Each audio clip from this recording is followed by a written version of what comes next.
Dans le reste de l'actualité, 3 jours après l'incendie dans le quartier du Mas du Taureau à Vaux-en-Velin, la question reste toujours sans réponse. À cause de quoi le feu s'est-il déclaré en pleine nuit dans une barre d'immeuble? Quelle est l'origine des flammes? On rappelle que 10 personnes ont perdu la vie dans cet incendie, 4 enfants notamment. On fait le point sur l'enquête avec toi, Lucie. Le parquet de Lyon a ouvert ce soir une information judiciaire. Oui, une information judiciaire pour dégradation volontaire par incendie. C'est la dénomination judiciaire la plus large qui va permettre aux enquêteurs d'explorer toutes les pistes. Et d'après plusieurs sources, l'une de ces pistes, c'est bien la piste accidentelle, car aucun produit déclencheur de feu n'aurait été retrouvé sur les lieux. Pas d'éléments chimiques, pas d'hydrocarbures. C'est donc ce qui oriente les enquêteurs sur la piste d'un accident.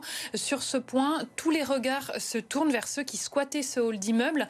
Là-dessus, pas de doute, on l'entend depuis vendredi. Le 12 chemin des Barques était connu comme un point de deal qui était régulièrement squatté. Un canapé avait notamment été installé dans cette entrée. Reste à déterminer quelle est l'implication de ces squatteurs dans le départ de feu. Est-ce un mégot oublié, une installation électrique de fortune? La difficulté pour les enquêteurs, c'est d'identifier qui pouvait se trouver là le soir du drame. Il y avait dans ce hall beaucoup de passages. Les auditions vont donc se poursuivre dans les prochains jours.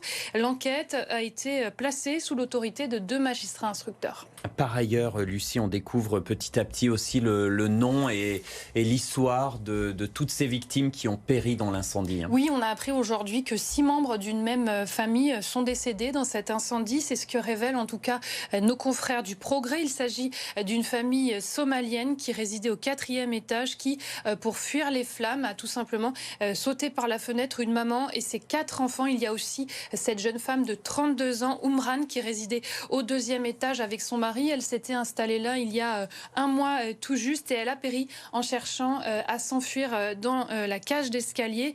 Iman et Chérine, 31 et 22 ans, 2 sœurs qui vivaient au 1er étage, ont elles aussi trouvé la mort en sortant dans les escaliers. Enfin, il y a aussi Mohamed qui est décédé dans son sommeil, intoxiqué par les fumées. Pour toutes ces victimes, un hommage devrait être rendu, organisé dans les prochains jours par la mosquée Okba qui se situe juste à côté de cet immeuble. Merci beaucoup, Lucie, pour ce point.